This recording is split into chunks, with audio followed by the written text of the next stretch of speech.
Hey, Andrew, have you ever done RTTP online? I haven't.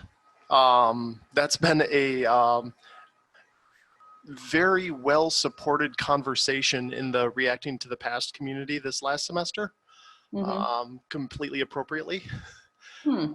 Using a lot of technology like Zoom, Slack, discussion board, Discord, kind of all of that. Um, Hmm. the online communication channels. Yeah, I don't know. I mean, I remember when we did the Paris one and just those impromptu sort of disruptions and things that would happen in the classroom, how that would happen, you know, virtually. We played the Marcel Duchamp fountain game this last fall, which turned out really well. The students loved it, but again, there were these unexpected sort of disruptions, and also the crazy things that the students would do, like dress up and, bring in props and bring in food to bribe people. And I See, don't know how it worked. and this is where we can almost rely on students' creativity. So I Yeah. guess just for everyone else listening in, what we're talking about is reacting to the past, and it's really a role-playing series where students are given roles in a historical context, and then they kind of play out what their character and what their factions would do, and quite often it goes ahistorical, but you still kind of learn the motivations and the core learning objectives behind kind of some times in history where there's intellectual collisions. So it really kind of engages the students in a form of play, but also learning. And we've had some great success with that at KCAD and Ferris. And as you can imagine, last semester, a lot of them were moving from a traditional classroom to online. And there was a lot of scrambling of like, how do I let factions meet together? Normally they would just, six of the students would get out and walk out in the hall and have a private little meeting. And so kind of continuing that conversation and that structure in an online format, what does that look like and how do we do it? And for the most part, it's worked pretty well. I think we'll hear some student feedback at the end of the semester and see what it's like from their perspective.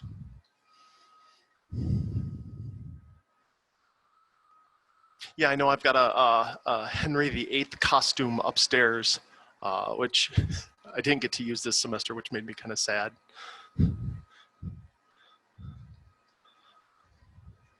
I threatened to Zoom bomb and come into one of their meetings, but oh well.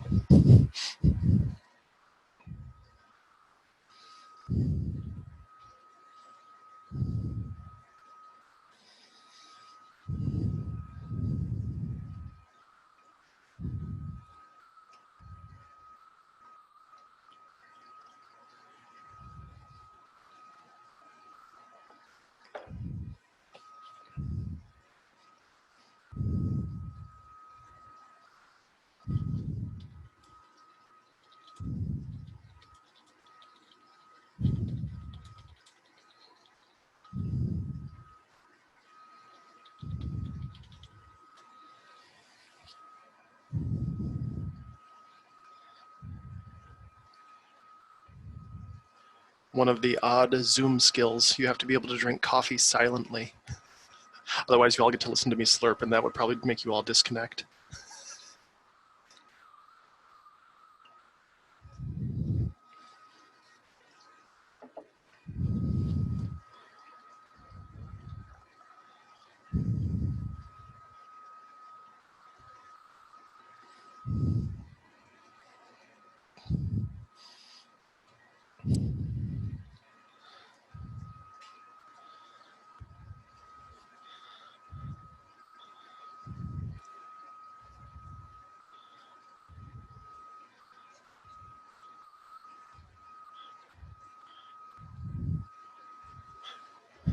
There we go. Now I'm more comfortable.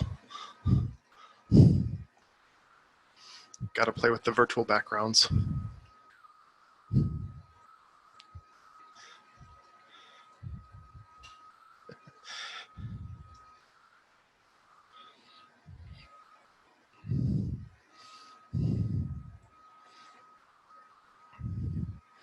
And feel free to go grab coffee. Like I said, we'll probably get started 9:45-ish. Until then, we'll just sit here and socialize, and you can listen to me muse about random things.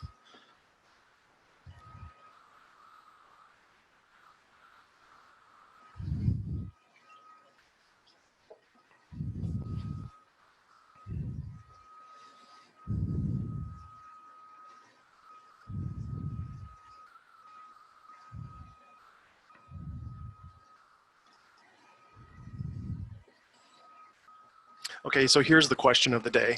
Are virtual backgrounds more of a distraction, or are they fun?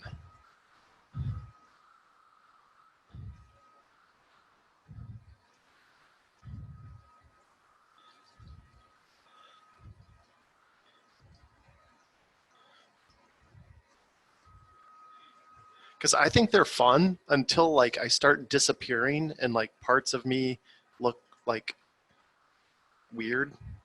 And then I'm like, really? That's where we're at? Okay. Yeah, they're really fun, and students actually get a kick out of them. But it has to be done well so that you don't start disappearing. So you have to have the right lighting and everything else to do them well. Yep. And Daniel made a good point too about the vulnerabilities, and I've heard that echoed a lot. So it kind of can help neutralize any environmental things, admissions. That, you know, if I wanted to hide my background because of where I live or what environment I'm in, it kind of allows for that, and it does it in kind of a cute, non-threatening sort of way. Like if I go back here behind the green screen, it's just the wonderful Michigan kind of unfinished basement, nothing glorious, you know, water heater over there, water pump over there, type of thing. And I could see where if I was a student, that might be kind of embarrassing. Whereas, you know, I've been in other meetings where it's like someone's outside on their deck and their, you know, waterfront and the pontoon boats in the background, and you're like, really? That's where I want to be. So I can kind of see that as a neutralizing factor there, or a social awareness that not everybody wants to brag where they're at.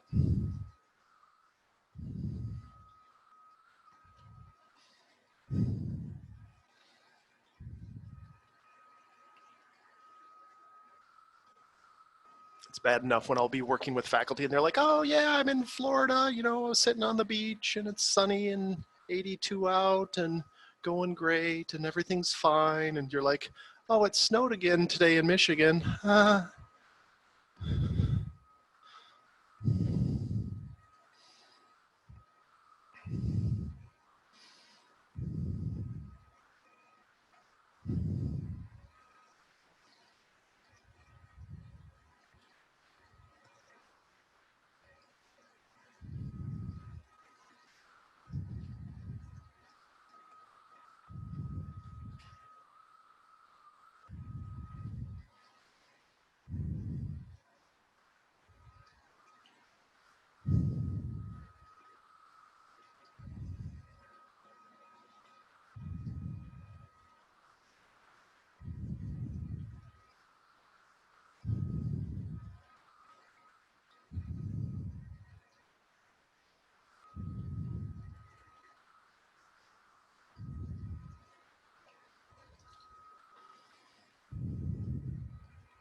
So one thing I was going to show off today, actually I'm going to go ahead and just put that in the text or in the chat.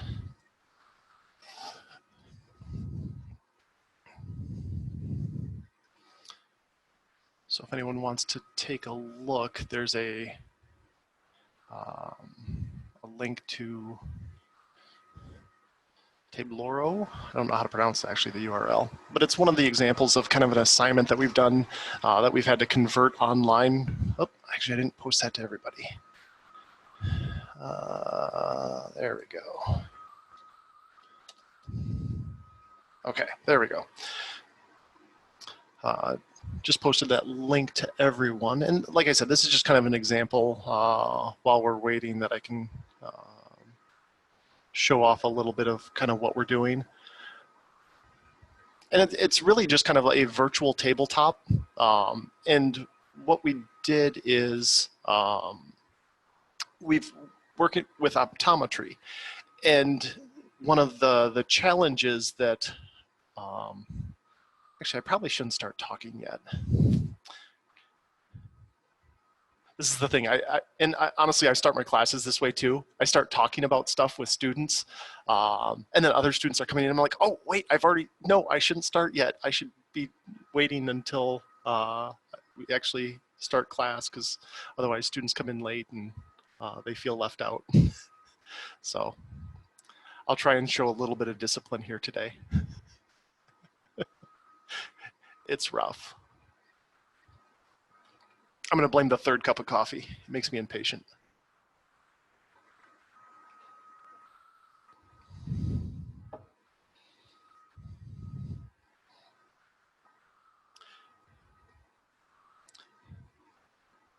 I can see some guests showing up. So you should be able to click and kind of move the stuff around, the cards there. I'll post the link again a couple times. If you scroll down to the bottom of the table, you'll see more cards. You can move them around. And basically how this is set up, I'll post the link again. Just because we're getting close to that time. But what we're trying to do here is we had this really interesting problem where a faculty member came to us and they were like, we have this problem with students who, when they come out of our optometry program, they want, we've taught them all of the proper diagnosis and tools, and when they get out into the field, they want to test everybody for everything. And they do that because they're used to environments where they can test everybody for everything. You know, if I ask for this, I get a response. And it's very frustrating to all of a sudden go into the real world and have to deal with imperfect information. So we kind of came up with this game to play. So, all right, it's actually 9:45, so I can officially start now. So my name's Andrew Peterson. I'm an instructional technologist at Ferris State University, and there I created the Game-Based Learning Institute, which sounds kind of impressive, but it's really just me, and it's a name that I can use to request for like funding stuff. So it's don't, you know, when you think of like, ooh, it's a game-based learning institute. No, it's me. I meet with faculty. We do game-based learning stuff. So it kind of sounds cool, but it's much less impressive than the name might suggest. I've taught all sorts of things from like intro to programming. It was Java. I've taught an intro to esports course. You can see wonderful jersey here. Woohoo! Intro to game design, I teach quite a bit. That's a fun one.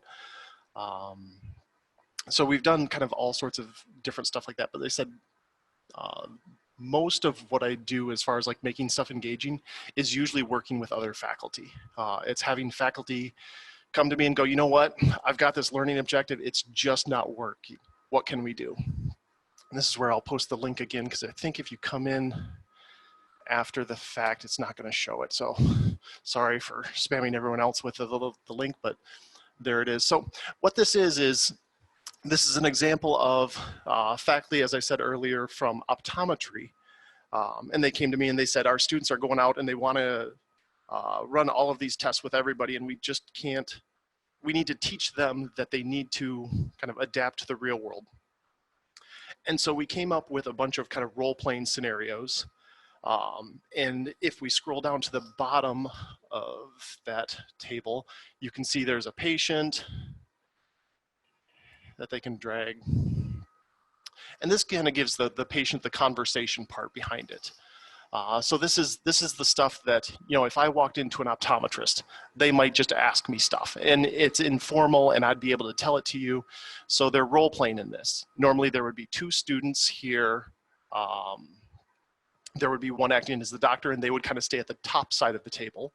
And then there's the patient who stays at the bottom side of the table. And as the doctor at the top part of the table asks questions, the patient would answer it. If it's something that the patient would know or would be able to describe, it's just kind of on this Q&A patient 3 card. If it's something that would be a test related, the optometrist would say, okay, I'm going to run and this is where I know nothing about optometry, so excuse me if I'm wrong on any of this, but they would say like, okay, I'm gonna do a color vision test.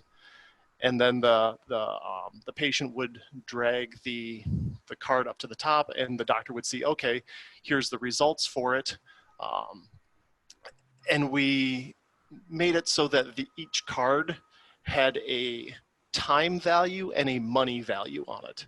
So like for this color vision card, you can see that there's, it takes 5 minutes and it costs $0.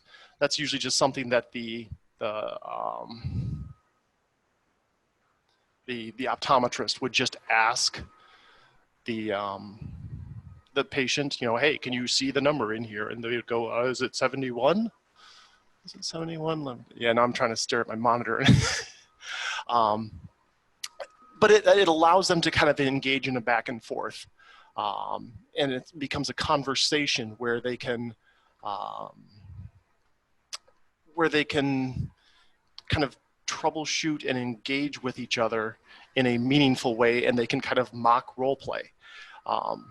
And this is something that we have physical copies of. So they're used to doing this in the classroom, or I should say the instructor is.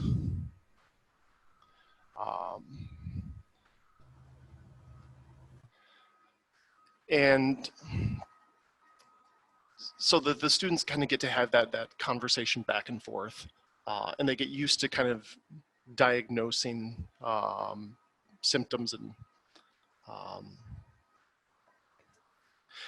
and what that, like I said, kind of the thing that this allowed for was that students were asking for too many tests. And so we wanted them to understand that there was a time and a money value to every question that they were asking. So if you wanted that CT scan, that's $6,000. That's gonna take a month. They're gonna have to go out and get that scheduled. They're gonna have to do stuff with it. And there might be a cheaper way to get to the end point that they still wanted. So it really kind of allowed them to do something cool.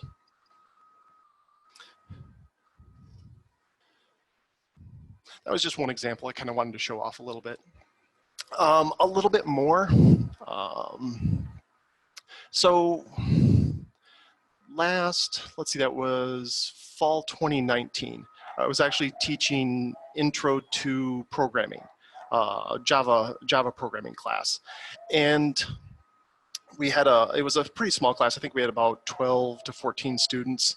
And it was one of those that was designed to be online, but a lot of their assessment was actually made to be in person. And just because it's, in most of your intro to programming classes, it's super easy to Google an answer. You know, people have been programming and posting stuff online forever. So anything that you're having anyone do in a, you know, an intro type programming class, you're gonna be able to Google it, you're gonna be able to copy and paste it. And I didn't want that to be the student's experience. So one thing that we started doing is there's a piece of software called OBS, Oscar Bravo Sierra. And what that does is it actually allows students to both record their screen and webcam mic, and also stream it to Twitch. I don't know how many of you are familiar with Twitch, but basically it's a lot of kind of esports It's a lot of online broadcasting. And what I got my students to do was to actually broadcast their coding sessions online. And this is, I wish I could say that this was through some genius idea that I had, but it wasn't. It was just through necessity. I had students and I go, how do I verify what they're doing? How do I assess that they're doing what they say they're doing? Especially with the availability of content really anywhere. And the only way I could think of it was to actually watch them do it. And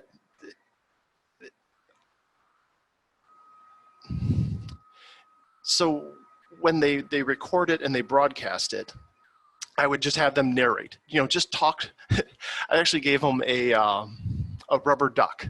One of the philosophies in programming is to troubleshoot stuff. You put a little rubber duck on your computer and you tell the rubber duck what you're doing. And quite often, just as you're narrating that, you end up solving the problem. And so I told them to do that, and as long as they were doing it, just to broadcast it. And the broadcast is recorded, so I could go back and I could watch them talk through their code. So even though it's the same generic code that every single, honestly, it probably goes down to about 8th grade. If you take an 8th grade intro to Java programming class, it's probably the same type of things. It's like, ooh, look, you're making a random number generator, and you type in a number, and then the computer tells you to guess higher or lower. I was doing that in Pascal back in, it was long time ago.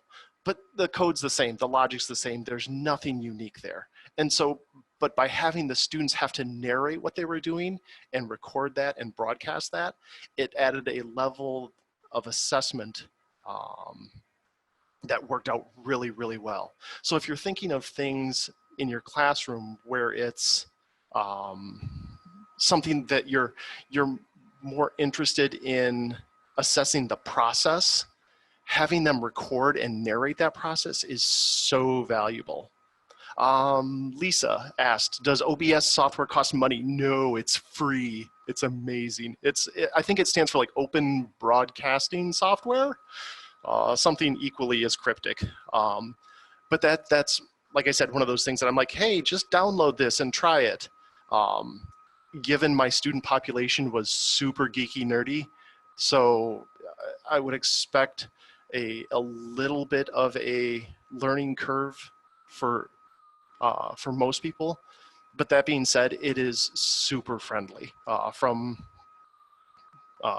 my point of view. Slightly biased, but hopefully you're at least friends with someone who's equally geeky nerdy and can walk you through the process. And that, like I said, it really kind of made it more of a community too. I didn't see any examples of this, but something that I've kind of worked into. So this semester I was teaching Introduction to Esports. Which is, again, kind of that same geeky, nerdy population. But what we started doing is every week, students were responsible for obviously broadcasting some form of content. And what that allowed for is for peer interaction. So not only did you have to broadcast a bit, but you had to watch other people's broadcast and critique it. And like I said, all of a sudden that kind of community, these students were used to watching this type of format. And so they had a vast knowledge of what it should look like. And then they could kind of critique each other with like, oh, you weren't really watching chat that often. And it felt like you were just kind of staring at the screen and clicking buttons. You really need to engage the community that's with you. And so, like I said, they could really have some kind of good conversations and interactions there. And Twitch really allowed for that format, and OBS allowed them to be on Twitch. So it's kind of that chain event. A little bit more, I guess, kind of actually on I'm going to kind of just jump all over the place here. I've wrote some notes to myself on like key talking points. But thinking of discussion boards more like writing prompts. One of my pet peeves with discussion boards, just in general, is when there's a clear answer to them. you want there to be a debate. You want there to be a narrative to go with it. Some of them, like that I would use in my classes, you know, talk about a streamer that you like and why. What are they doing to engage their community? I had students, you know, point out what their favorite stream that they did and why they liked it. Lisa's asking if OBS is secure. And so that's kind of a trick question. So as far as security as like encryption, it's open source, so it can be evaluated. It's not designed for something, let's see, teaching a practicum with young children. So it's designed to broadcast to a public place. So it would not be secure because basically anyone with your stream channel, like if you were to go to twitch.tv/Ferris Esports, you can see all of Ferris Esports recordings that we've broadcast.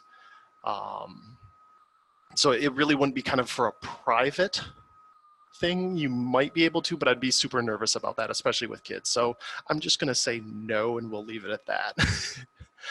There's probably better tools for that. But again, kind of with that intro to esports, we could use it to create community. And I've seen, so there was some other examples of that. A couple of my students were in the digital animation and game design program. And they started streaming their 3D modeling. They were kind of double dipping. So they're like, you know, hey, I really don't have time to stream me playing Mario Kart for an hour, but I've got this other homework that I've got to do. And here I am using Maya to 3D model my character. And kind of what happened with that is same type of thing. You've got kind of community feedback, support, critique. And so you could actually live critique someone's modeling efforts that they're doing homework for in another class. And I'm just kind of reflecting on this. And I'm like, this is almost perfect. It's there, it's recorded, it's public, it's meaningful. If I was applying for a job as a 3D modeler and I could showcase a stream where I had 12 other people that I was interacting with while I was doing, you know, my job, taking their feedback and incorporating it. So Daniel was asking if I could show an example of a stream from OBS. So OBS is just the software that captures your desktop and captures your webcam and pushes it out to Twitch.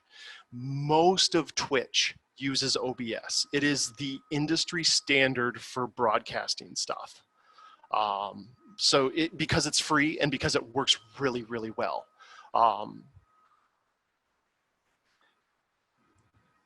So the slightly technically challenged faculty, this is where you're gonna have to have a friend. You're gonna have to have someone like me in the institution. And there are so many institutions that are popping up with esports things. I can almost guarantee that the conversation is happening at your institution. Someone there is starting up an esports program. If they haven't already, we just had a bandwidth bowl. I think most of this cohort that we're looking at here have had some, I think we've played against most of your teams is kind of what I'm trying to say. So I'm pretty sure it exists. And KCAD, yeah, we might have to borrow me for a day and I'll come down there. But that's where I try not to be too biased. It feels to me like it's easy, but I know that it's not always. Technology is a second language. I'm fluent in it. Some people can kind of muddle their way through it. Some people just don't speak it at all. And that's where you go, have a translator come in, have them set it up for you, because that's the other thing. With OBS, for the most part, once you have it set up and configured, once you open it up, you hit a button called Start Stream. And that just starts the stream out into the Twitch world. And that kind of takes care of the rest for you. That makes you live. It's almost like the Zoom meetings, except there's not all the videos from all the different sources. So it kind of lets you engage after it's been set up. Let's see, I'm trying to look at my other notes. So that's kind of what I do with faculty on almost a weekly basis. Faculty call up and they say, hey, I've got this learning objective. I don't care for it. What can we do? And we really kind of work together on trying to make that more engaging. A lot of times that comes through game-based learning. Like I said, that's my default. We end up with a lot of very creative conversations because so much of this is dependent on the discipline and like I said, the learning objectives for that course. That's why I'm always a little bit nervous giving kind of a generic engagement conversation because it is so much a one-on-one conversation. Like I can tell you, hey, just make your assignments more engaging. Well, duh, who didn't think of that? You know, that's not something you don't go into a learning objective and go, you know what my first choice is? PowerPoint. Let's do that. But sometimes that's kind of where you end up. You're like, I need to cover this content. I need to deliver this information. I'm kind of an engaging speaker, so hopefully that kind of makes up for it and we can kind of work our way through that. And that being said too, I always sound more negative than I intend to. Some lectures are absolutely engaging. I've listened to some, professional lecturers that are just rock solid at delivering content. And I would never want to, I guess, kind of suggest taking that away. So I'm cautious, and usually when I talk to faculty, I go, what doesn't work in your class? Don't talk to me about the learning objective where you like doing something. If you've got a lecture that you've given for the last 3 to 5 years and it just works, keep doing it. Talk to me about the learning objectives that aren't working, and then let's be creative and let's see what we can do. I guess we've got about another 10 minutes or so. We can do this into kind of more Q&A. I can just start throwing out all sorts of weird random examples that we've done. I guess go ahead and if you want to throw something in chat there.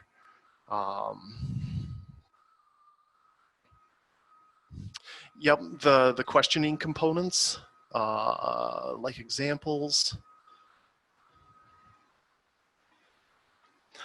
So random example, one of my favorite ones, let me see if I can get the URL for you. There's actually a series of language games.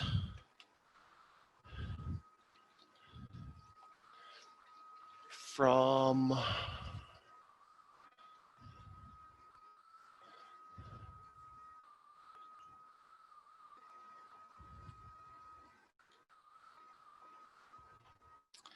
of course, I'm using oh, cool, a linguist.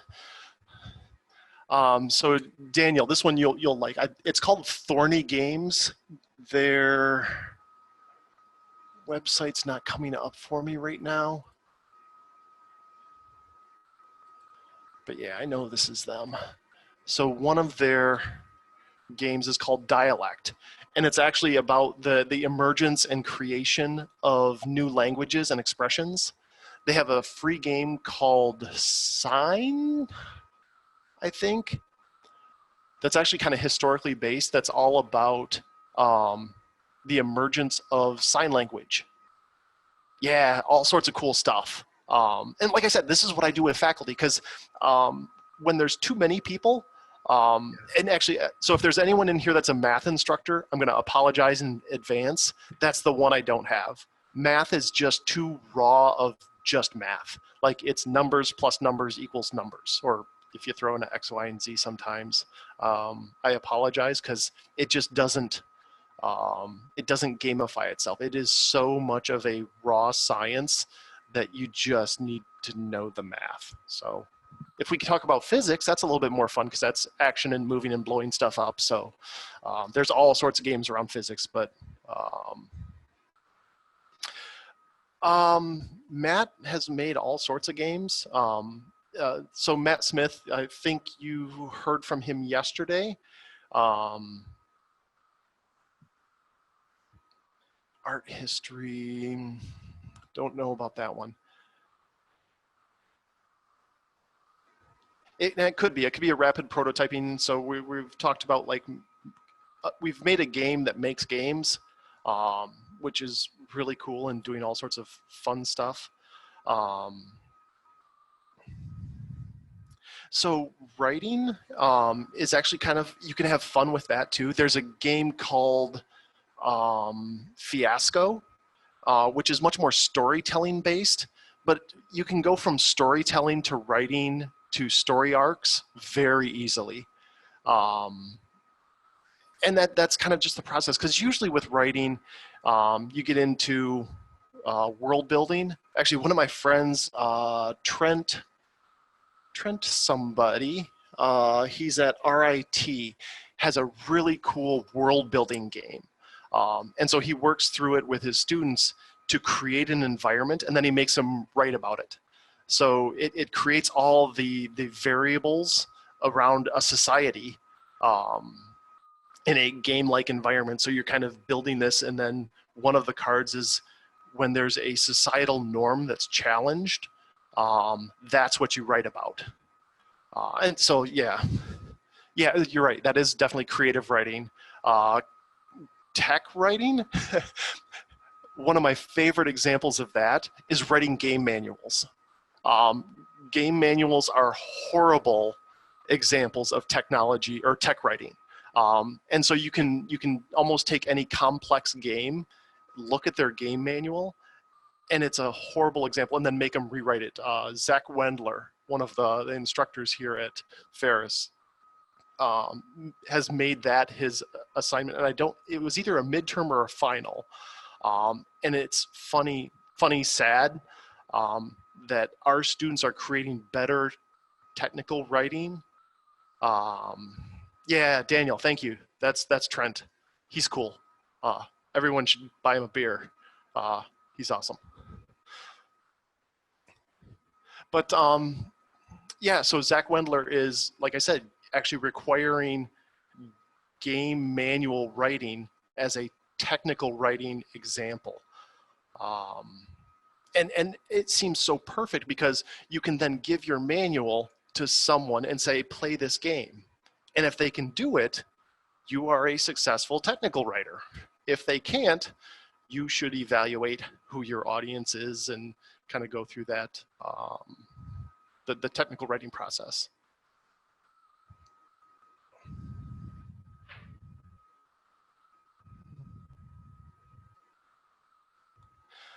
So how would the technology fit in there? It might allow you to do it more in a, obviously in an online format. I can see examples of people's success or failure. So if you give me a example of technical writing, I should be able to follow it through. And if you're watching me go through instructions online, especially if it's an online game, and most board games have an online set version of it these days. If you go to Board Game Arena, it's a website that lets you play board games for free. You could actually say, here's some instructions for how to play this game. And you could watch people play it with your instructions and without your instructions. And obviously there's a meaningful difference on the score and the assessment of how they play based off of how you've taught them how to play. So that could be actually a really interesting way to assess your technical writing ability, would be their final score. If they score well, you've taught them well. If they score bad, it's obviously not your fault. I don't know how, Tracy, do I go right up until 10:15 or do I have to shut up early? I am so glad you said that because I'm just fascinated. I'm just racking my brain of like different ways to apply these gaming things from even with K-12 with the pre-service teachers and the in-service teachers needing well-written instructions on how to access the game. And I was just trying to figure out how to connect those two audiences based on what you were describing. And so at 6 minutes, I was ready to give you the warning. And then I went into oblivion. We have 2 minutes left before we go back to before it's break. And so at 10:15, we'll start the break. I will cut and paste the link back to that original session, but it's the same one all of you would have started in today. So you'll need to leave this, Zoom building that we're in and go to the other one. Or if Andrew wants to keep talking, because unless he's super busy, I guarantee you, and if we give him donuts and coffee, we can keep him talking about games like for the next 8 hours at least, Yeah. as long as we promise also to play a game and then buy a beer. So the next session is going to start right at 10:30. So I will cut and paste. Andrew's got 2 minutes left, turning it back to him before the break officially starts. Do what you want with the break. And Daniel did just mention, is this time consuming? Yes, that's the one thing that I've never been able to kind of address. Nothing with game-based learning ever saves you time. It just, but that being said, I have a lot more fun time doing it, so it doesn't feel like it's more time. Andrew, I unmuted just to say, no, I think this is, it's really good to hear you say this, partly because like I've seen things showing how to gamify an entire course, but then it ends up like students end up having all these options, which is neat because then they've like kind of tailor-made their own course based on their own interests. But then there's this like iterativity. So the instructor has to kind of keep looking at what they've done. So it ends up being almost like an independent study for however many students are in the course. So I was a little bit concerned about time, but what I like about what I see you show here is that you kind of create this game which is like an exercise that students can do over and over again and learn from as a result of different outcomes. And like my son years ago had a writing assignment in 5th grade using one of these automatic writing grading machines. And I was horrified, Pam, I'll say this for you. I was horrified because, it was like grading his writing based on whether or not he used synonyms, really basic, kind of linguistic measurements. I thought, this is appalling. My son loved it. And he played this as a game over and over again until he got his score up by just arbitrarily, writing an essay about what's in the attic and then coming up with different words for attic, like gable or, and so he upped his score. So in fact, it was a good learning experience. I'll try to think of things like that. I just wanted to throw that in. Yep. Yeah, I think that brings up a nice way to organize that. And I know Andrew does this in at least one of his courses, but if you set up the directions well, and then give the students the freedom to find a game whether it's to evaluate or to play or to experience, but instead of monitoring their gameplay and instead of, or even watching their gameplay, but set the assignment so that they either hand in something in a discussion forum or, the assignment, and they can even just do a screenshot of their score if you need to see that as far as like time spent in that game for anything. But what they hand in is something along the lines of what they learned or what they experienced and how that relates specifically to your content and how they could apply it. So then what you're scoring in your class per se is that academic type of communication that you want, but it's based on their learning from a real game that they selected. Yes. Yep, and then the other thing I would say there too is I almost model some of it after, you remember the choose your own adventure books? Yes. So if you notice all of those, they all feature branching, but then they have to bring you back to a certain point. Otherwise, you just have an infinite number of storylines and it doesn't really work. So you kind of have to kind of spread out, and then you have to bring back to a central point. Spread out again, bring back to a central point. And those central points are usually going to be your form of assessment. And that's where you set them wild again. So it allows for a much more manageable, rather than just a pure independent study, you've got some common points of assessment. Yeah, that's, I'm sorry, I left my mic on, but that's very helpful. That's extremely helpful. I suppose that's what we do here if we have to. Yeah, we did a Walking Dead game years ago that, you know, had these basic choices. Again, these are like from 10 years ago, but you know, you could choose the cooperative choice or the selfish choice. Yep. You know, although in that game everybody ended up dead anyway, which was, so it didn't really, like, anyway, you know, what's the moral of the story? I don't know, but that really does help in how to use these, like, although like you say, someone like me, a humanities person, would have to get technical help to set it up, but it might be worth going into. You know, I think it could be worthwhile set up on those terms. Well, and at some point in time, we're not going to be doing this all online. And that's where, like I said, those thorny games, there's all sorts of linguistic type games out there that, again, if you just kind of talk to gamers, there's probably an example or two. Or send me an email. It's Andrew Peterson at ferris.edu. I should have said that earlier. No. Oh, well, that's the bonus material for anyone who's hung on this long. So that's like I said, that's kind of what I love to do, and what I get energy doing is working with faculty. And when they go, hey, I'm teaching this really weird thing, as soon as they say that, I'm hooked. I'm like, oh, I bet you I can find a game for that. Right. Okay. Yeah, and that's something where, again, I had no idea. Like even this dialect game that you mentioned, I had no idea. So this has been extremely valuable. It's opened up a whole world. You shouldn't know that. That's not a thing that normal people click on. That's my life, though. I'm just going to say, I'm formally saying thank you. Anytime. Yep. In the chat too, but thank you. All right. It's been logged for all of history. All right. I think we should probably bail here, unless there's any other questions. Like I said, like Tracy said earlier, I'm happy to talk about this stuff forever.